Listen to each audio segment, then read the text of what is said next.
Hi, I'm Jill with the West Regional Branch of the Mobile Public Library, and today I want to recommend Interview with the Vampire, specifically the movie rather than the book. I mean, I remember liking the book, but I have not read it recently. It might be terrible now.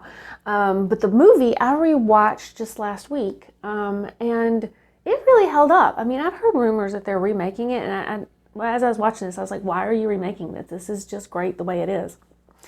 If you haven't watched it, because I know it has to be like 25 years old at least, might be 30-year-old movie, but I think it's more like 25. Anyway, it's got a fantastic cast. I mean, it's Brad Pitt, Antonio Banderas, and Tom Cruise all in a movie together back when they were at the height of their heartthrob days. But of course, not only did they look good, they could actually, all three of them, really act. Like all of the people in this movie can really act. You had Kirsten Dunst in her first big film role. And there's several other people that, you know, have gone on to have like big careers and just like little bit parts. They have a fantastic score. Like the sound on this is like everything fits the scenes perfectly, which it's when you watch a movie where it doesn't that you really, it highlights how important that is. You know, and the sets and the costumes look fantastic.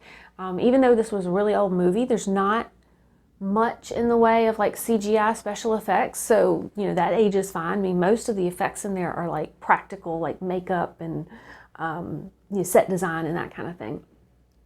And the story itself is about Louis, who's a vampire, is giving an interview to Christian Slater, who's, you know, he's one of the people in there with a bit part, about his life as a vampire. And it's basically that he got turned into a vampire in the early 18th century, I think, or maybe in late 17th century. And he is a very religious person, so he is just, you know, not okay with that. He is, you know, immediately like, what do I do? I'm damned. And, you know, the whole thing is kind of woe is me. But meanwhile, you have Tom Cruise, because Brad Pitt plays Louis. You have Tom Cruise as the vampire who changed him, who's, you know, trying to make them into a little family. And,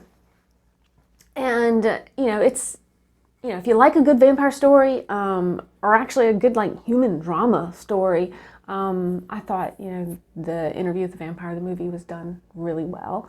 And I kind of wonder, you know, if they remake it, how are they going to ruin it? Because I just can't imagine that they're going to get as good a group of actors as they did in the original. Okay, now for food, completely changed the subject.